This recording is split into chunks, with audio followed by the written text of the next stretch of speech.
प्रिय आत्मा, कल संध्या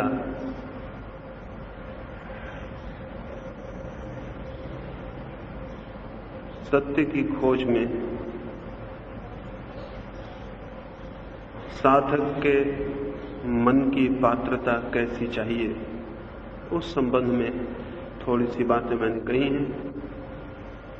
उन बातों पर कुछ प्रश्न पूछे गए हैं, उनकी हम चर्चा करेंगे। एक मित्र ने पूछा है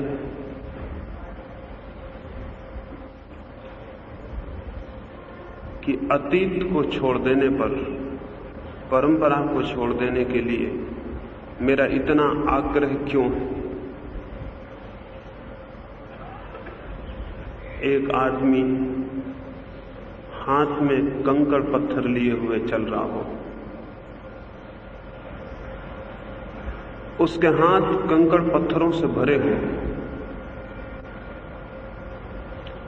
और हमें पता हो कि उसी रास्ते पर तो हीरे जवाहरात भी मिल सकते हैं, और उस आदमी से हम कहें कि तुम अपने हाथ खाली कर लो, कंकड़ पत्थर छोड़ दो।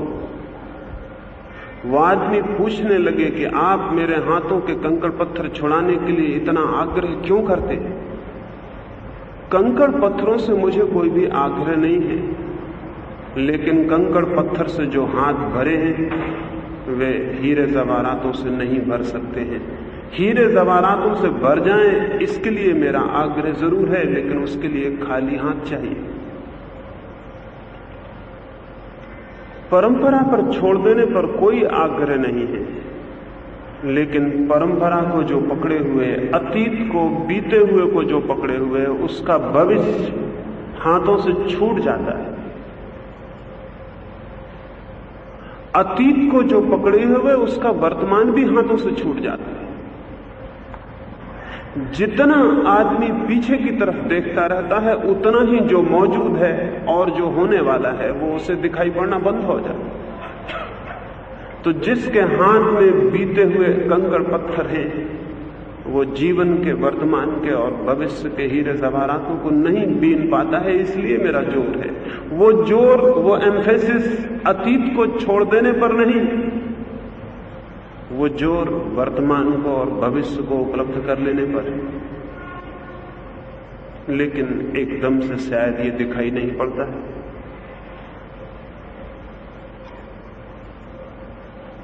एक सुबह एक घुड़सवार एक रेगिस्तानी रास्ते से निकल रहा है। एक आदमी सोया हुआ है और उस घुड़सवार ने देखा कि उस आदमी का मुंह खुला हुआ है और एक छोटा सा सांप उसके मुंह में चला गया। वो घुड़सवार उतरा, उसके पीछे उसके दो साथी थे, उसको भी उसने बुलाया, उस आदमी को उठाया और जबरदस्ती उसे घसीट के पास ही नदी के किनारे ले गया और जबरदस्ती उन 3-4 लोगों ने उसे पानी पिलाना शुरू किया। वो आदमी चिल्लाने लगा, तुम क्या मनुष्यता के शत्रु हो? तुम क्यों मुझे पानी पिला रहे हो? तुम क्यों मुझे परेशान कर रहे हो? क्या जबरदस्ती है ये? लेकिन उन्होंने बिल्कुल भी नहीं सुना। उन्होंने उसे जबरदस्ती पानी पिलाते गए। वो नहीं पीने को राजी हुआ तो उन्होंने उसे धमकी दी कि वो उसे कोड़ों से मारेंगे। उस गरीब आदमी को जबरदस्ती पानी पीना पड़ा, लेकिन वो पानी पीता गया और चिल्लाता गया, विरोध करता गया कि ये तुम क्या कर रहे हो, मुझे पानी नहीं पीना है। जब बहुत पानी वो पी गया तो उसे उल्टी हो गई और उस पानी के साथ वो छोटा सा सांप भी बाहर निकला। तब तो वो हैरान रह गया और वो आदमी कहने लगा कि तुमने पहले क्यों ना कहा, मैं खुद ही अपनी मर्जी से पानी पी लेता। उस घुड़सवार ने कहा कि मुझे जीवन का अनुभव है। पहली तो बात, अगर मैं तुमसे कहता कि सांप तुम्हारे मुंह में चला गया है, तुम हंसते और कहते क्या मजाक करते हैं, सांप और कहीं मुंह में जा सकता है। दूसरी बात, अगर तुम विश्वास कर लेते तो ये भी हो सकता था कि तुम इतना घबरा जाते कि तुम बेहोश हो जाते और तुम्हें बचाना मुश्किल हो जाता। तीसरी बात, ये भी हो सकता था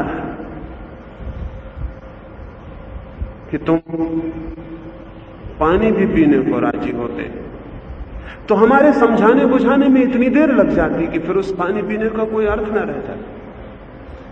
मुझे क्षमा करना, उस घुड़सवार ने कहा, मजबूरी में हमें तुम्हारे साथ जोर करना पड़ा, उसके लिए क्षमा कर देना। लेकिन वो आदमी धन्यवाद देने लगा, हजार हजार धन्यवाद देने लगा। यही आदमी थोड़ी देर पहले चिल्ला रहा था कि क्या तुम आदमियत के शत्रु हो, तुम ये क्या कर रहे हो, एक अनजान आदमी के साथ ये क्या जबरदस्ती हो रही है।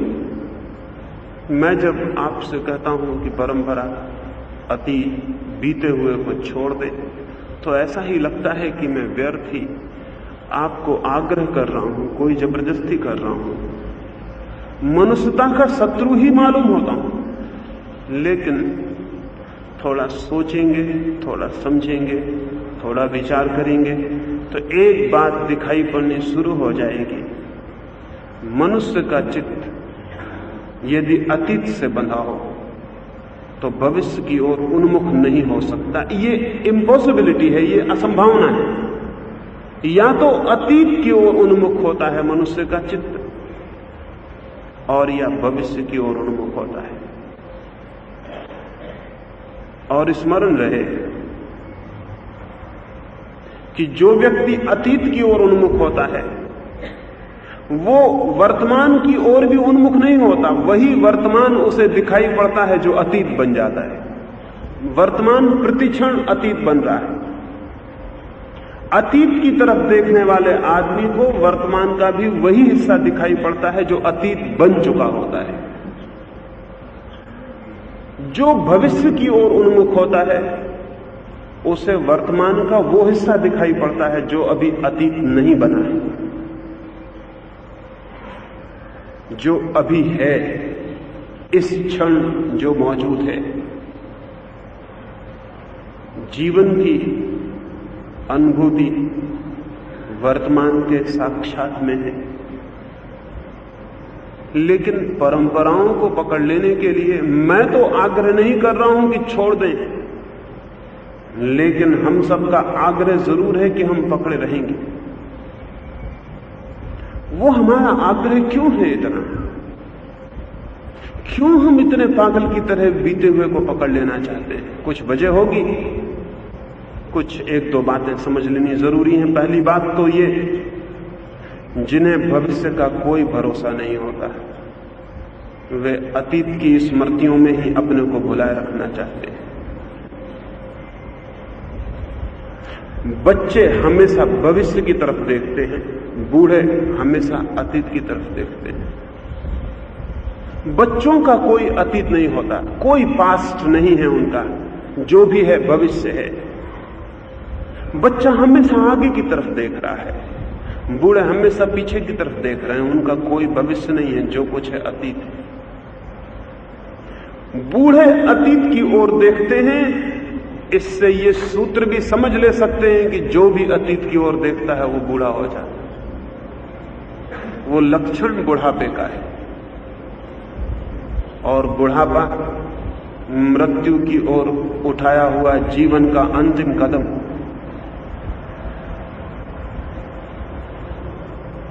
बुढ़ापा मृत्यु की ओर उठाया हुआ जीवन का अंतिम कदम है, और जिसने पीछे की तरफ देखना शुरू कर दिया, समझ लेना उसने जीना बंद कर दिया है। वो आदमी मरना शुरू हो गया या मर चुका। जब तक भविष्य होता है देखने को, तब तक कोई पीछे की तरफ नहीं देखता। जवान कौमें भी पीछे की तरफ नहीं देखती, बूढ़ी कौमें ही पीछे की तरफ देखती, और जितना वो पीछे की तरफ देखती हैं उतनी ही बूढ़ी होती चली जाती हैं। एक विशियस सर्किल पैदा हो जाता, एक दुष्ट चक्र पैदा हो जाता। क्यों हम पीछे की तरफ देखते हैं? क्या हमें भविष्य में कुछ भी दिखाई नहीं पड़ता? क्या वर्तमान में हमें कोई भी आनंद के क्षण मालूम नहीं होते जो हम पीछे पीछे लौट कर देखते रहें और उन बातों को सोचते रहें जो कभी बीत चुकी? और बड़े आश्चर्य की बात तो यह है कि जब वे बातें बीत रही थी तब भी हम उनको नहीं देख रहे थे, तब हम और पीछे देख रहे थे। ना हमने महावीर को देखा, ना हमने बुद्ध को देखा, ना हमने राम को देखा, ना हमने कृष्ण को देखा। जब राम मौजूद हैं तब हम पीछे की तरफ देख रहे हैं, उन लोगों को जो राम के पहले हो चुके। जब बुद्ध मौजूद हैं तब हम पीछे की तरफ देख रहे हैं, उन लोगों को जो बुद्ध के पहले हो चुके। बुद्ध को देखा हमने, क्राइस्ट को देखा हमने, क्राइस्ट को नहीं देखा।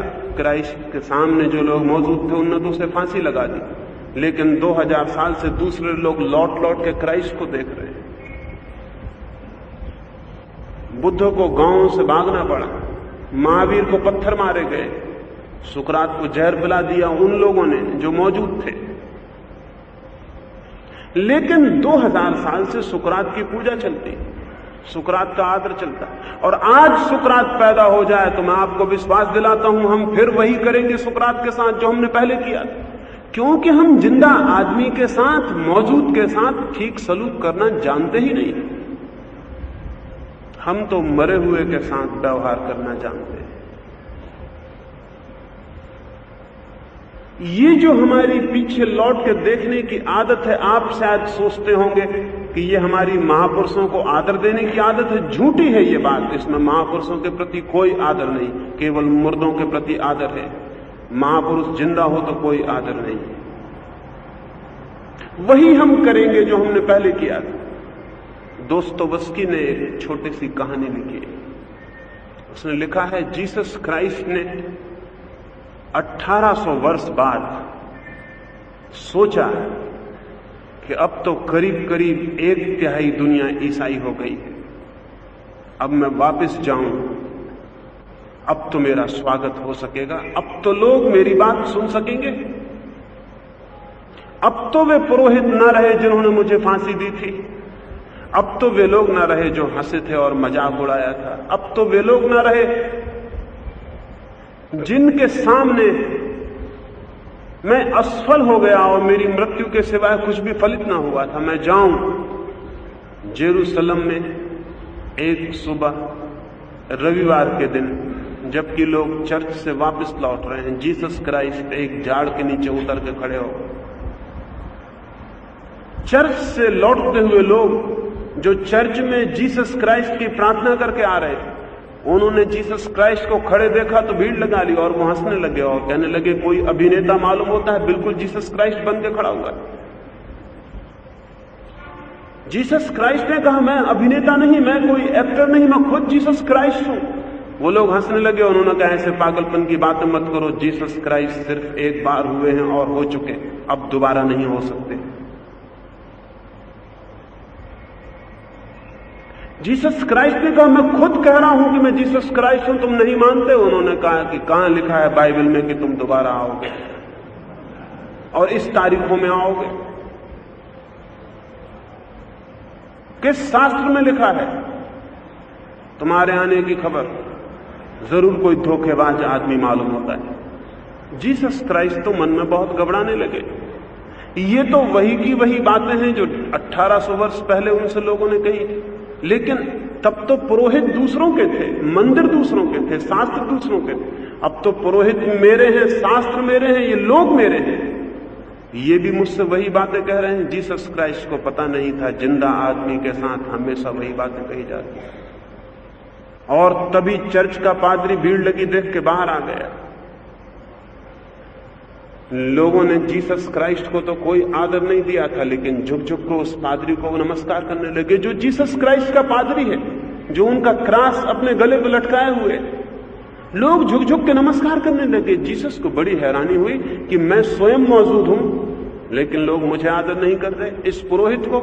लेकिन जीसस क्राइस्ट को पता नहीं, पुरोहित को आदर नहीं दिया जा रहा। पुरोहित मुर्दा आदमी है, पुरोहित परंपरा का प्रतीक है, उसको आदर दिया जा रहा है। पुरोहित अपनी तरफ से बोले तो अभी अनादर शुरू हो जाएगा। वो परंपरा की तरफ से बोल रहा है, इसलिए उसको आदर। मुर्दे का आदर है, वो जो डेड, जो समाप्त हो गया, उसका आदर है। जीवित का कोई आदर नहीं। उस पुरोहित ने आके कहा कि उतर बदमाश नीचे, वहां क्यों खड़ा हुआ है, कौन है तू? जीसस हंसे और उन्होंने कहा तू भी मुझे नहीं पहचान रहा है, तू तो सुबह से सांझ मेरी ही प्रार्थनाएं कर रहा है। और तभी उस पुरोहित ने कहा 4 आदमी पकड़ के से नीचे उतारो। कोई शरारती आदमी मालूम पड़ता है, उसे ले जाके चर्च की एक कोठरी में जीसस क्राइस्ट को बंद कर दिया गया। जीसस तो अपने मन में बहुत हैरान हुए, क्या फिर से फांसी लगाई जाएगी? क्या दोबारा सूली पे लटकना पड़ेगा? आधी रात, दिन बीत गया, जीसस बंद है कोठरी में। आधी रात वो पुरोहित आया, उसने ताला खोला, अंधेरे में जाके लालटेन रखी, जीसस के पैरों पर गिर पड़ा। जीसस ने कहा, क्या करते हो? क्या तुम्हें समझ में आ गया? उसने कहा, समझ में मुझे वहां भी आ गया, लेकिन बाजार में हम तुम्हें नहीं पहचान सकते, तुम हमारा सारा धंधा खराब कर दो। हम मुश्किल से 1800 साल में दुकान जमा पाए, आप फिर आ गए। आप जैसे लोग हमेशा डिस्टर्ब करते हैं, हमेशा गड़बड़ कर देते हैं, सब जमा हुआ उखाड़ देते हैं। हम भीड़ में आपको नहीं पहचान सकते।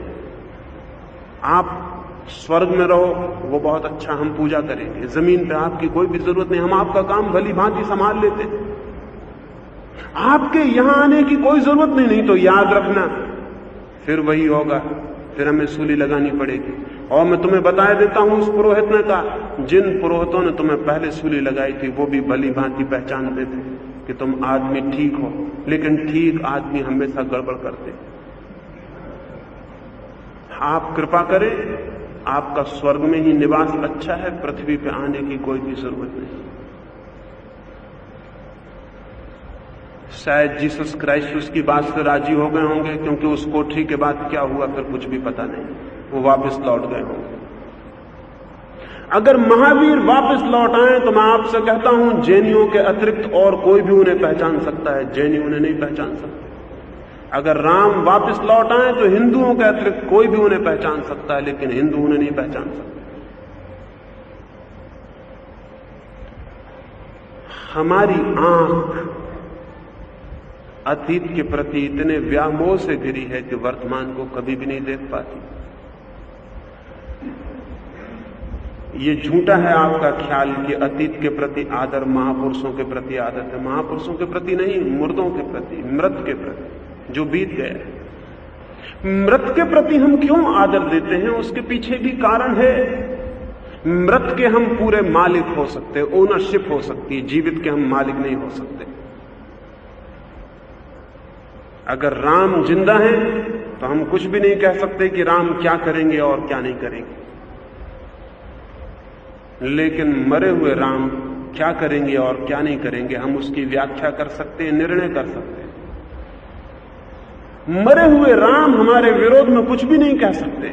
मरे हुए राम हमारे हाथ की कठपुतली है। सब मृत महापुरुषों को हमने हाथ की कठपुतली बनाया हुआ है। जिंदा छोटा सा आदमी भी हाथ की कठपुतली नहीं हो सकता, महापुरुष तो हाथ की कठपुतली कैसे हो सकते? इसलिए मृत को हम आदर दे पाते हैं क्योंकि वो हमारे हाथ में होता है, पूरे हमारे शिकंजे में होता है। वो कैसे उठे कैसे बैठे हम सब निर्णय कर सकते हैं। वो क्या बोले और क्या न बोले इसका हम निर्णय कर सकते हैं। वो कपड़े पहने या न पहने इसका हम निर्णय कर सकते हैं। हम सब निर्णय कर सकते हैं मृत के बाबत, क्योंकि मृत विरोध करने को नहीं आ सकता,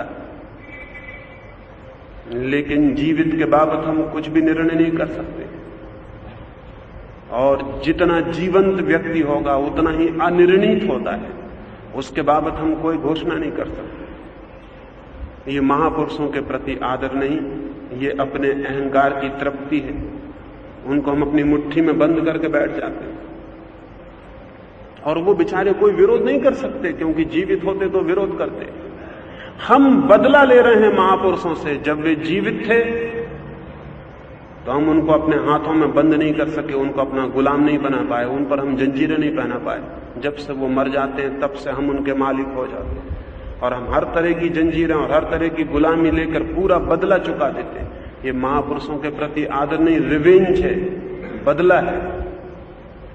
गांधी जिंदा हैं तो हम गांधी को मुट्ठी में नहीं बांध सकते। गांधी मर जाएं बस, फिर हमारी मुट्ठी काम करना शुरू कर दी। फिर गांधी के पंडित और गांधी के अनुयायी और गांधी के बात को मानने वाले पीछे खड़े हो जाएंगे। वो गांधी के ऊपर सब तरह का शिकंजा कस लेंगे। गांधी फिर उनकी मुट्ठी की चीज है। गांधी से क्या बुलवाना है वो गांधी बोलेंगे, क्योंकि मुर्दा गांधी क्या कर सकते हैं। जीवित व्यक्ति बहुत अनिश्चित घटना है। उस पर हमारा कोई कब्जा नहीं होता है। ये परंपरा के प्रति हमारा जो मोह है, आप सोचते होंगे कि शायद ये हमारे जीवन को सुधारने की कला के प्रति मोह है, शायद हम जीवन को समृद्ध करना चाहते हैं। एक दूसरे मित्र ने पूछा है कि अगर परंपरा को हम छोड़ दें, संस्कृति को छोड़ दें, तो फिर हमारे जीवन का संस्कार कैसे होगा, हमारा जीवन विकसित कैसे होगा। ये मामला वैसे ही है जैसे कोई बीमार आदमी कहे कि अगर मैं बीमारी को छोड़ दूं तो मैं स्वस्थ कैसे होऊंगा। संस्कृति इतने दिनों से है, मनुष्य संस्कृत हुआ, परंपराएं इतने दिनों से हैं, मनुष्य के जीवन में कौन सी सभ्यता आ गई, मनुष्य के जीवन में क्या अवतरित हो गया है। इतने हजारों साल से बातें सिखाई गई हैं, आदमी वहीं के वहीं है। आदमी में कौन सा बुनियादी भेद पड़ गया है। आदमी की चोरी बदल गई, आदमी की बेईमानी बदल गई, आदमी की अनैतिकता बदल गई। क्या बदल गया है, कौन सी बात बदल गई। आदमी वही का वही है, आदमी में कोई बुनियादी फर्क नहीं पड़ गया। और मैं आपसे कहना चाहता हूं ये फर्क पड़ेगा भी नहीं, क्योंकि जिस चीज को हम इलाज समझ रहे हैं वो बीमारी का कारण है।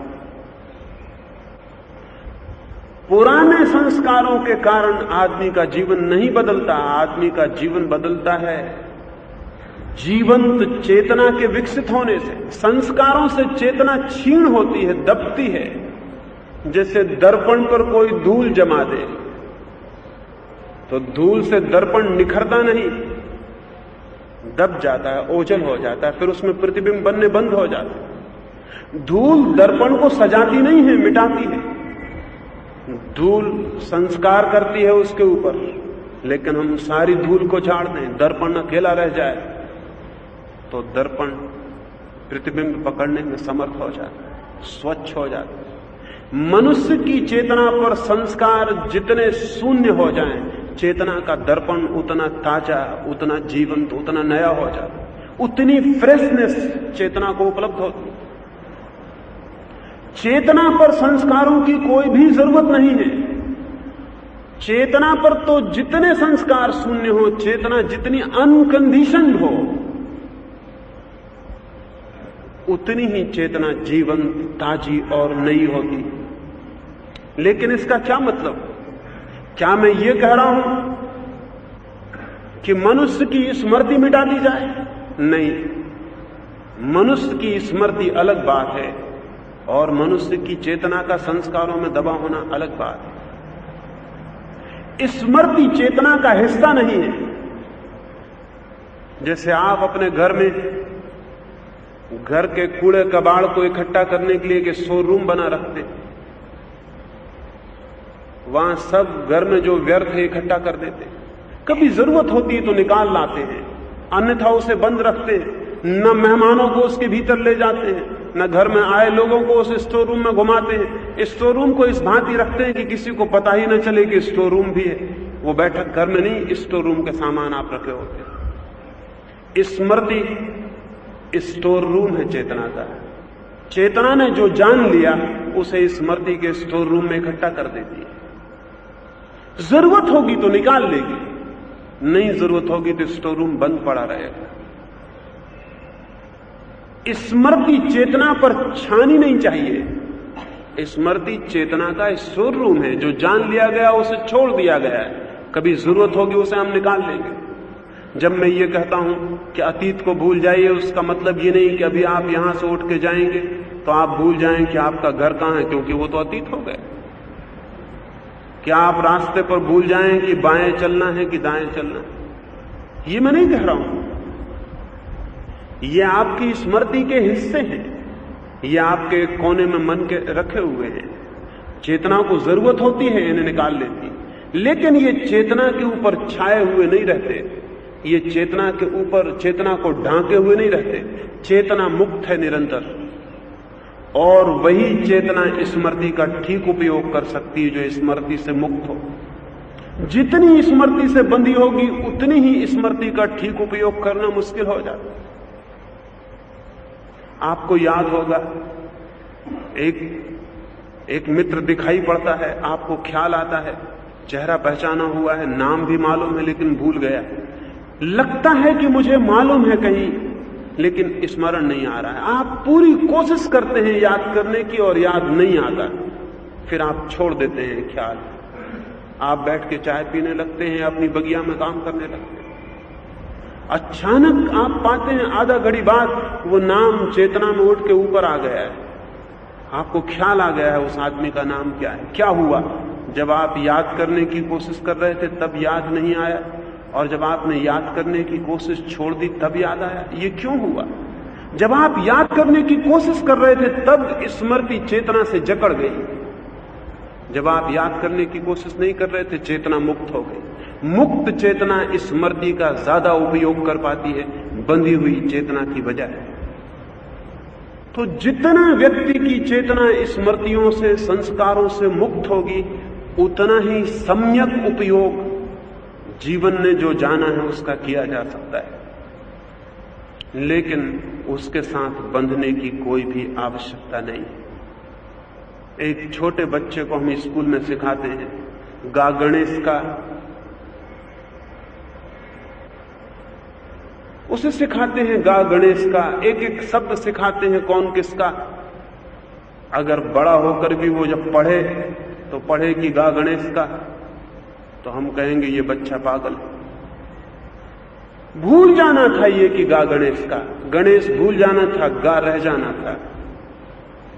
गणेश को भी अगर पकड़ लिया जाए तब तो बहुत मुश्किल हो जाएगा। जो तरकीब हमने गा सिखाने के लिए ईजाद की थी वही तरकीब गा को नष्ट करने का कारण हो जाएगी। स्मृतियां, संस्कार उपयोगिताएं हैं, उनकी यूटिलिटी है, लेकिन वे चेतना के बंधन नहीं बन जाने चाहिए। चेतना उनसे जकड़ नहीं जानी चाहिए। चेतना हमेशा मुक्त होनी चाहिए। जितनी चेतना मुक्त होगी उतने प्रतिक्षण जीवन से आते नए संस्कारों को अंगीकार कर सकेगी। जितनी मुक्त होगी उतना अंगीकार कर सकेगी, और अंगीकार करके अगर उनसे जकड़ जाएगी तो आगे के द्वार फिर बंद हो जाएंगे। संस्कारों को आने दें और स्मृति के कोष गृह में जाने दें और चेतना को मुक्त रहने दें। तो चेतना निरंतर जानने को मुक्त है, द्वार खुला है, ओपन है। जीवन जो भी लाएगा हम उसे स्वीकार करने को हमेशा तैयार, अन्यथा फिर हम जकड़ जाते हैं। एक घटना मुझे स्मरण आती, पेरिस महानगरी का एक मेयर न्यूयॉर्क गया,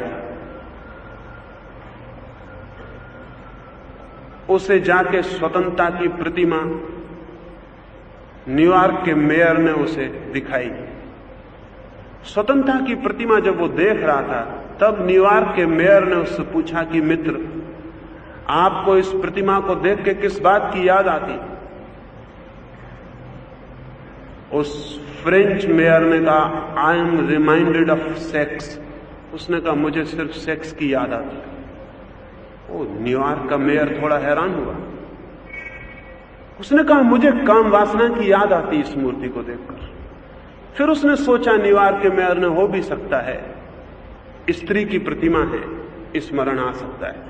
फिर उसे वो यूएन की बिल्डिंग दिखाने ले गया और उसने उससे फिर पूछा कि आपको इस भवन को देख के किस बात की याद आती है? उसने कहा, सेक्स। वो तो बहुत हैरान हुआ।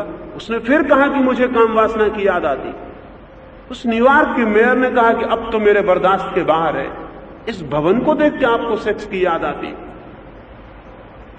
उस फ्रेंच मेयर ने कहा, everything reminds me of sex because I am a follower of Sigmund Freud.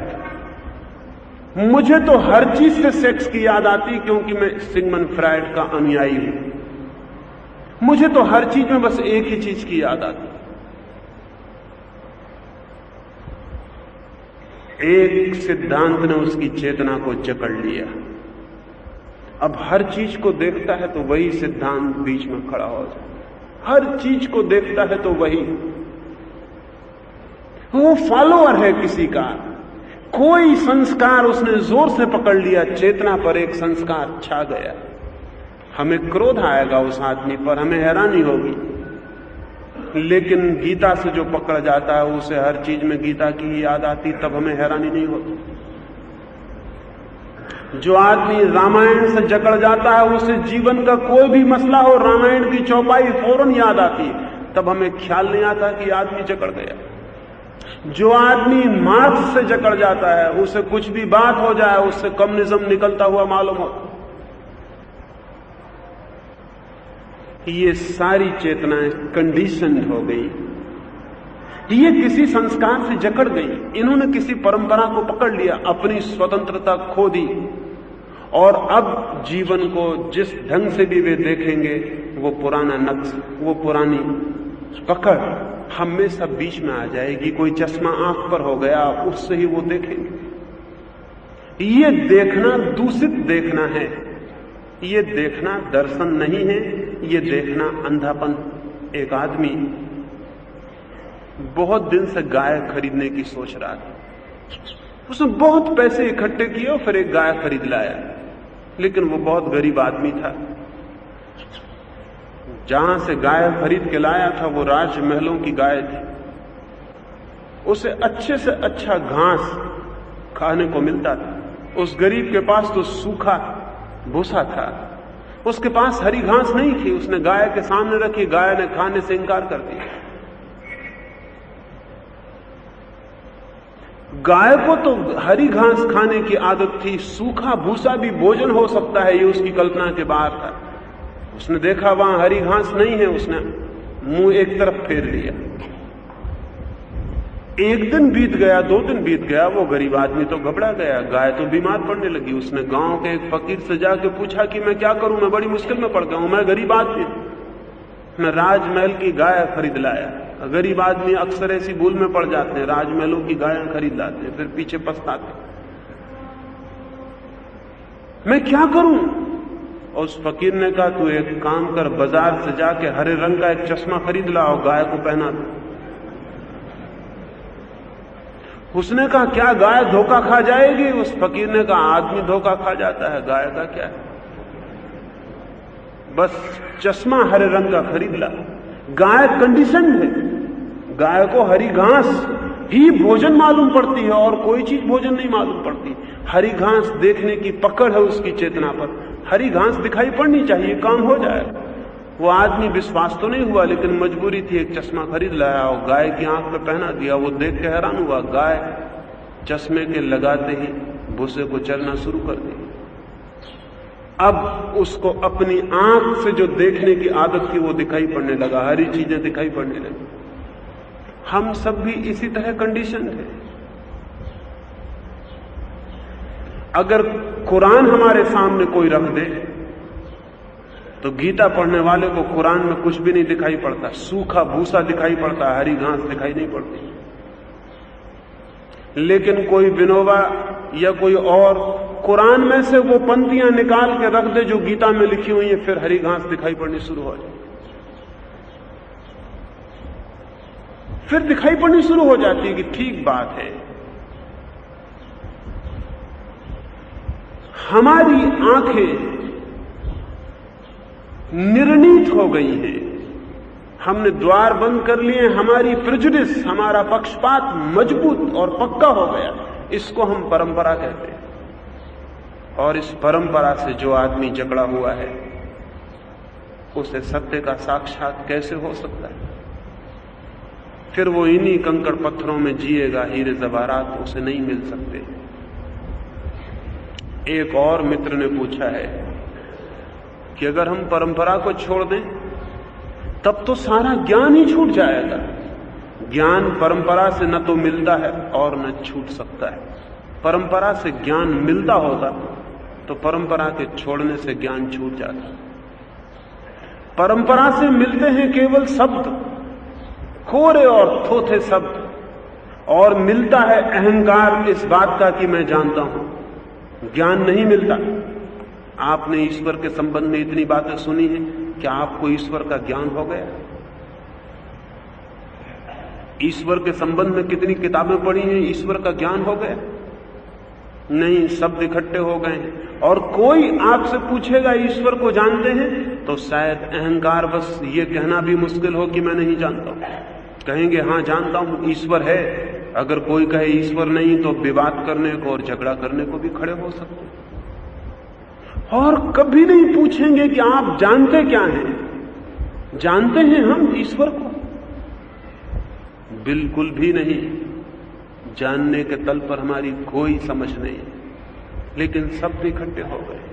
और कोई भी आदमी ये बात मानने को राजी नहीं होना चाहता कि मैं नहीं जानता हूं। इसलिए हम उन बातों को भी हां भरते चले जाते हैं जिन्हें हम नहीं जानते, सिर्फ अहंकार के कारण।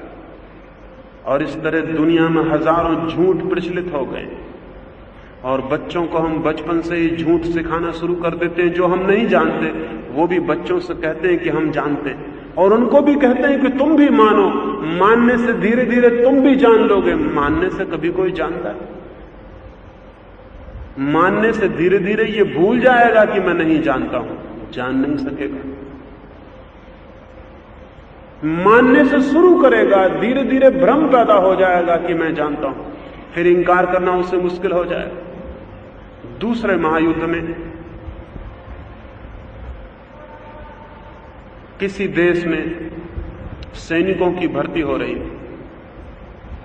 जल्दी जल्दी सैनिक चाहिए थे,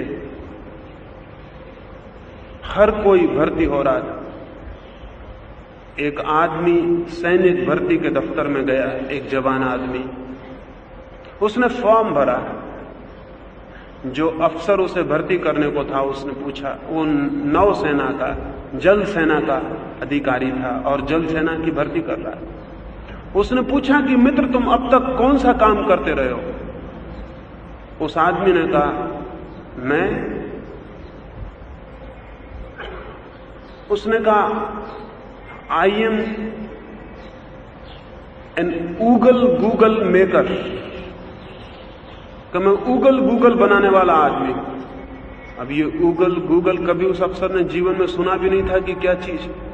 ये ईश्वर आत्मा जैसा शब्द मालूम पड़ा। लेकिन अगर वो ये कहे कि मैं नहीं जानता गूगल क्या है, तो ये आदमी क्या सोचेगा? इतना बड़ा ऑफिसर और जानता नहीं कि गूगल क्या है। उसने कहा अच्छा तो तुम गूगल बनाते हो। जल सेना में तो जरूरत भी होती है ऐसे आदमियों की। उसने जल्दी से उसे फॉर्म दिया कि कहीं इसे पता ना चल जाए कि मैं नहीं जानता हूं गूगल क्या होता। उसने सोचा जरूर जल सेना में कोई चीज होती होगी गूगल। उस आदमी को उसने जल सेना का जो इंजीनियर था उस स्टाफ में उसके पास भेजा। उसने भी पूछा आप क्या करते हैं? उसने कहा मैं गूगल बनाता हूं। उस आदमी ने कहा जब बड़े अफसर ने इसे भर्ती किया है तो गूगल जरूर कोई चीज होती होगी, और मैं क्यों फंसूं कि कहूं कि मैं नहीं जानता? मैं हूं इंजीनियर, मुफ्त फंस जाऊंगा कि तुम इंजीनियर हो, तुम्हें यह भी पता नहीं कि गूगल क्या होता। उसने कहा अच्छा तो आप गूगल बनाते। ये काम तो सीधे कैप्टन के अंतर्गत आता है, आप कैप्टन के पास चले जाइए। वह आदमी कैप्टन के पास पहुंच गया। उसने भी पूछा आप क्या बनाते? उसने कहा मैं गूगल बनाता हूं।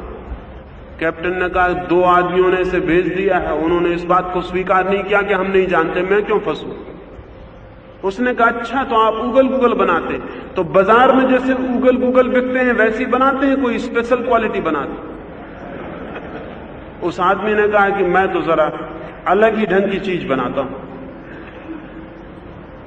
कैप्टन ने कहा अच्छी बात है, तो आपके लिए क्या सामान की जरूरत होगी बनाने के लिए? क्योंकि जहाज में बड़ी जरूरत होती है गूगल की। उसने कहा मुझे छोटी सी वर्कशॉप चाहिए, कुछ नहीं एक छोटा कमरा चाहिए और ताला चाहिए ताकि मैं भीतर बैठ के काम कर सकूं और मेरा सीक्रेट किसी को पता ना चल जाए, इसलिए दरवाजा बंद रहना चाहिए। एक गूगल कितने दिन में बन जाता? उस कैप्टन ने पूछा। उसने कहा 3 दिन लगते हैं। सामान क्या चाहिए? उसने कहा औजार मेरे पास है, सिर्फ टीन के कुछ चद्दर पत्थर मुझे चाहिए, वो आप पहुंचा दें। आप शुरू करिए।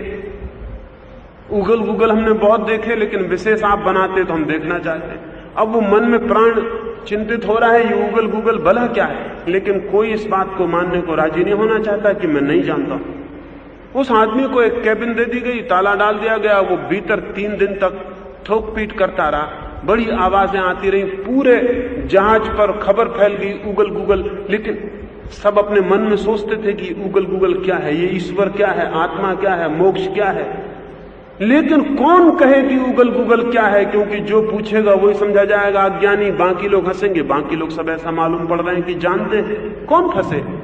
सब कहते थे भाई उगल गुगल बन रहा है, 3 दिन के भीतर बन जाएगा। कोई पूछता नहीं था ये उगल गुगल है क्या। 3 दिन में तो सारे जहाज में एक ही हवा हो गई, हर आदमी उत्सुक हो गया, लोगों की नींद खो गई कि भला क्या है ये उगल गुगल। तीसरा दिन आ गया, सारे लोग कैबिन के आसपास इकट्ठे हो गए, अंदर ठोक पीट चल रही है। फिर कैप्टन के भी हिम्मत टूट गई, उसने जाके दरवाजा ठोका और कहा भाई 3 दिन हो गए, अगर बन गया हो तो बाहर आओ। उसने कहा 5 मिनट और, चीज तैयार हुई जा रही। फिर आखिरी चोटें हुई, सारी भीड़ इकट्ठी हो गई है। कोई किसी से नहीं कह रहा कि उगल गुगल क्या है, सब जानना चाहते हैं क्या है, किसी को पता नहीं है। फिर दरवाजा खुला, वो आदमी बाहर निकला, सब उसकी तरफ देखने लगे। कैप्टन ने पूछा कहां है उगल गुगल। उसने अपने पीठ के पीछे से एक चीज निकाली, जैसे कोई टीन के डब्बे को सब तरफ से पीटा गया हो, इस तरह की शक्ल थी उसकी। उन्होंने कहा ये उगल गुगल है। अब सब बड़े हैरान हुए। उन्होंने कहा इसका उपयोग क्या है, ये किस काम में आता है। उसने कहा आइए मेरे साथ। वो जाके जहाज के किनारे ले गया और उसने अपने उगल गुगल को पानी में फेंका। जब वो डब्बा पानी में डूबने लगा तो उससे आवाज निकली उगल गुगल। ये उगल गुगल था। लेकिन एक भी आदमी उस जहाज पर ये नहीं कह सका ये क्या बेवकूफी है, किस चीज का नाम है। क्योंकि हमारे भीतर ये अहंकार बड़ा प्रबल है कि हम जानते हैं। एक आदमी ईश्वर के बाबत बातें करता रहता, आत्मा के बाबत, पुनर्जन्म के बाबत, मृत्यु के बाद मोक्ष, नरक और स्वर्ग, और लोग बैठे सुनते रहते हैं जैसे कि वो आदमी किन्हीं चीजों की बात कर रहा हो जिनको जानता है। सुनने वाले भी ऐसे सुनते हैं कि हम भी जानते हैं। बोलने वाला भी शब्द जानता है, सुनने वाले भी शब्द जानते हैं। उनके शब्द मेल खाते हैं, परिचित मालूम होते हैं। वो दोनों राजी मालूम होते हैं कि बिल्कुल ठीक है, बिल्कुल ठीक है, बिल्कुल ठीक, ये बात बिल्कुल सही कही जा रही है। दुनिया में एक गहरा डिसेप्शन, एक प्रवंचना, एक धोखा चल रहा है। शब्दों के नाम पर ज्ञान का, परंपरा से कोई ज्ञान उपलब्ध नहीं होता, केवल शब्द उपलब्ध होते हैं। और शब्दों को हम ज्ञान समझ के बैठ जाते हैं। इसलिए जब मैं कहता हूं छोड़ दें तो डर लगता है हमारा ज्ञान छूट जाएगा। ज्ञान है ही नहीं, क्योंकि स्मरण रखें अगर ज्ञान है तो इस दुनिया में कोई भी उसे छीन नहीं सकता है, उसके छूटने का कोई उपाय नहीं। ज्ञान से आप छूट नहीं सकते हैं, जो छूट सकता है वो अज्ञान है, जो नहीं छूट सकता है उसका नाम ज्ञान है। ज्ञान है स्वभाव, उसे आपसे अलग नहीं किया जा सकता। अज्ञान आपसे अलग किया जा सकता है। तो अगर किसी ज्ञान के छूटने का डर हो तो फौरन समझ लेना कि छूटने का डर इस बात की खबर देता है कि वो ज्ञान नहीं है। जो चीज छूट सकती है वो ज्ञान नहीं हो सकती। आपके पास कोई ऐसा ज्ञान है जिसके छूटने का डर पैदा नहीं होता। धर्म ग्रंथ कहते हैं विरोधी की बात में सुनना, कान बंद कर लेना, क्योंकि उसके बात सुनने से ज्ञान छूट जाता है। ईश्वर विश्वासी कहते हैं नास्तिक की बातें मत सुनना, बातें सुनने से विश्वास डिग जाता है। यहां तक मजे की बातें हैं हिंदुस्तान में, हिंदुस्तान के बाहर भी। हिंदुस्तान में जैनों और हिंदुओं के बीच पुराने विवाद रहे, सिद्धांतों के, शब्दों के, परंपराओं के। तो जैन ग्रंथों में लिखा हुआ है कि अगर कोई पागल हाथी भी किसी हिंदू के पीछे दौड़ रहा हो और जैन मंदिर आ जाए तो जैन मंदिर में शरण मत लेना, पागल हाथी के नीचे डूब के, उसके पैर के नीचे दब के मर जाना बेहतर है। लेकिन जैन मंदिर में शरण मत लेना, वो ज्यादा बड़ा पाप है, क्योंकि वहां ऐसी बातें सुनाई पड़ सकती हैं कि तुम्हारा सारा ज्ञान गड़बड़ हो जाए। ठीक यही बात हिंदुओं के ग्रंथ में भी लिखी है, ठीक यही बात जैनों के ग्रंथ में भी लिखी है। जैनों के ग्रंथ भी यही कहते हैं कि हिंदू मंदिर में शरण मत लेना, पागल हाथी के पैर के नीचे दब के मर जाना। दुनिया भर के धर्म ये कहते हैं दूसरे की बात मत सुनना, दूसरे की किताब मत पढ़ना। दूसरे से बचना, कहीं तुम्हारा ज्ञान गड़बड़ ना हो जाए। और कोई भी ये नहीं पूछता कि जो चीज गड़बड़ हो सकती है उसे ज्ञान कहने का कोई भी कारण है। जो चीज डगमगा सकती है उसे भी ज्ञान मानने की कोई वजह है? असल में वो ज्ञान ही नहीं है, केवल शब्द है। और विपरीत शब्दों से शब्द कट सकते हैं। वो ज्ञान नहीं है, केवल आर्गुमेंट है, केवल तर्क है। और विपरीत तर्क से तर्क कट सकते हैं। वो ज्ञान नहीं है, केवल परंपरा है। और भिन्न परंपरा से दूसरी परंपरा कट सकती है। परंपरा परंपरा को काट सकती है, शब्द शब्द को काट सकते हैं, तर्क तर्क को काट सकते हैं, लेकिन ज्ञान को कोई भी नहीं काट सकता है। ज्ञान अकाट्य है। जब आप कुछ जानते हैं वस्तुतः, तो इस जगत में कुछ भी उसे नहीं काट सकता है। ज्ञान सब कुछ काट देता है, लेकिन ज्ञान स्वयं अकाट्य है। और अगर ज्ञान भी कटता हो तो 2 कौड़ी मूल्य का है, उसे संभाल रखने की कोई भी जरूरत नहीं। ज्ञान नहीं नष्ट हो जाएगा, शब्द नष्ट हो जाएंगे। और शब्द नष्ट हो जाएं तो ज्ञान के जन्म की संभावना शुरू होती। जितना निशब्द मन हो, शब्दों पर जितनी पकड़ कम हो, उतना ही मन शांत शून्य में प्रवेश करता है।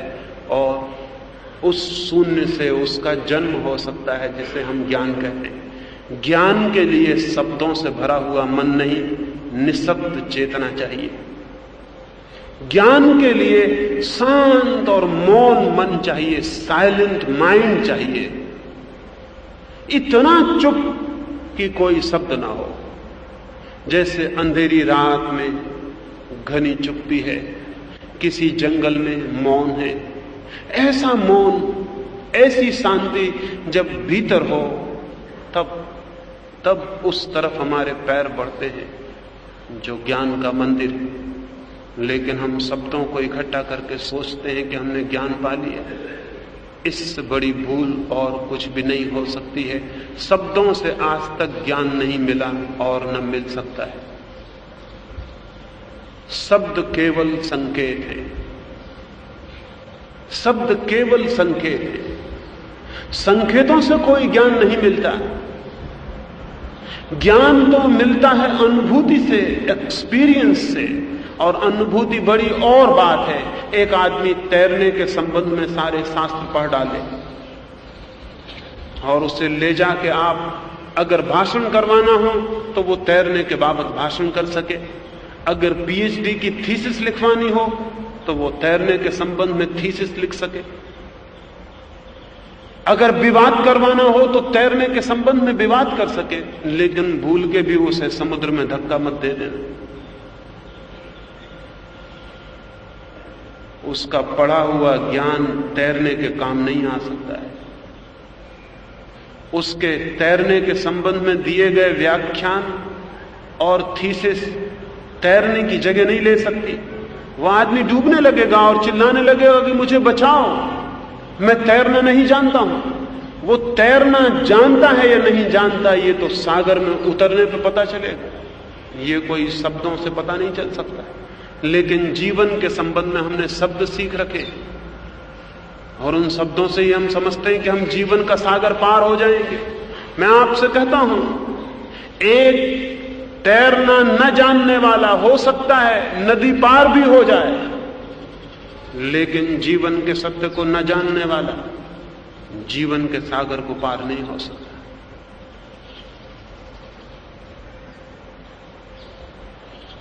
लेकिन ये धोखा चल जाता है।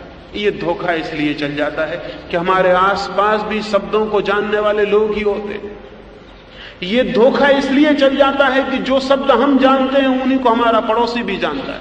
हम दोनों म्यूचुअल डिसेप्शन में सहयोगी हो जाते हैं, पारस्परिक धोखा पूरा हो जाता है। इसीलिए तो हिंदू हिंदू के घर में शादी करता है, मुसलमान मुसलमान के घर में, जैन जैन के घर में, पारसी पारसी के घर में। क्यों?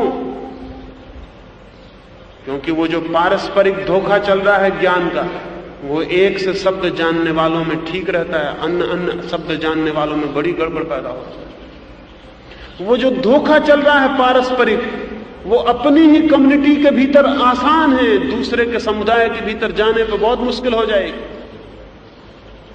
इसलिए दुनिया भर में लोगों ने अपने अपने घेरे बना रखे, शब्दों के घेरे हैं। वो जिन शब्दों से मैं परिचित हूं, उन्हीं से आप परिचित हो, तो हमारे बीच दोस्ती बन जाती है, मित्रता हो जाती है, प्रेम हो जाता है, विवाह हो सकता है, हम एक दूसरे के सुख दुख में सम्मिलित हो सकते हैं, क्योंकि हम दोनों एक पारस्परिक धोखे में सम्मिलित हैं।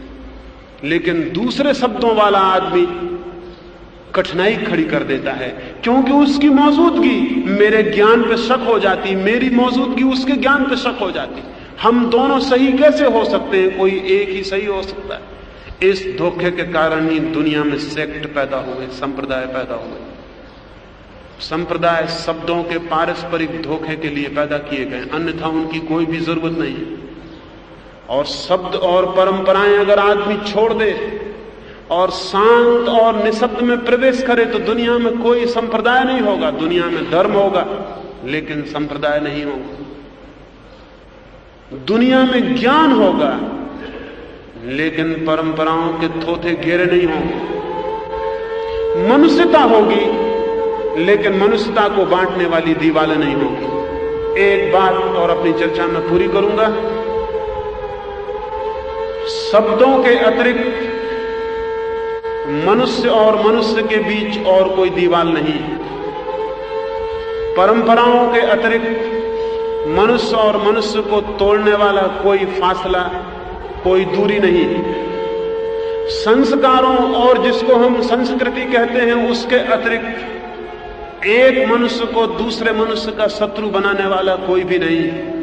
सारा जगत मित्रों का एक देश हो सकता है और इस सारी पृथ्वी प्रेम करने वाले लोगों का एक समाज हो सकती है। ये सारी पृथ्वी एक परिवार हो सकती है, अगर आदमी इस बात के लिए तैयार हो जाए कि वो शब्दों के आग्रह को छोड़ देगा, परंपराओं के आग्रह को छोड़ देगा, मृत के आग्रह को छोड़ देगा। जो जीवित है, जो जीवंत है, उसे देखेगा और पहचानेगा। तो मनुष्य के जीवन में, सारी मनुष्यता के जीवन में एक आमूल क्रांति संभव हो सकती है। ये थोड़ी सी बातें मैंने कही। आने वाली चर्चाओं में इस संबंध में और भी स्पष्ट करने की कोशिश करूंगा। आपने मेरी बातों को, इतने शब्द आपके भीतर घिरे हैं, इतनी परंपरा आपके भीतर बैठी है, इतने पक्षपात आपके हैं, फिर भी मेरी बातों को इतनी शांति से आप सुनते हैं, इससे बहुत आशा बंधती है। क्योंकि जो अंधा होता है, जो पक्षपाती होता है, वो तो सुनने को भी राजी नहीं होता। लेकिन ऐसा ना हो कि आपके कान सुनते हों और आपकी चेतना तक ये बातें ना पहुंच पाए। कान सुन सकते हैं और चेतना बंद हो सकती है। चेतना बंद है या खुली, उसका तो हमें कोई पता नहीं चलता। कान जरूर खुले हुए दिखाई पड़ते हैं। परमात्मा करे जैसे कान खुले हैं वैसी चेतना भी खुली हो, नए के लिए, अज्ञात के लिए, अपरिचित के लिए। हमारे मन में विरोध, पक्ष, बंधी हुई धारणा न हो तो जीवन निश्चित ही रोज रोज नए नए आयाम में ऊपर उठ सकता है। मेरी बातों को सुनने के लिए बहुत बहुत धन्यवाद। अंत में सबके भीतर बैठे परमात्मा को प्रणाम करता हूं। मेरे प्रणाम स्वीकार करें।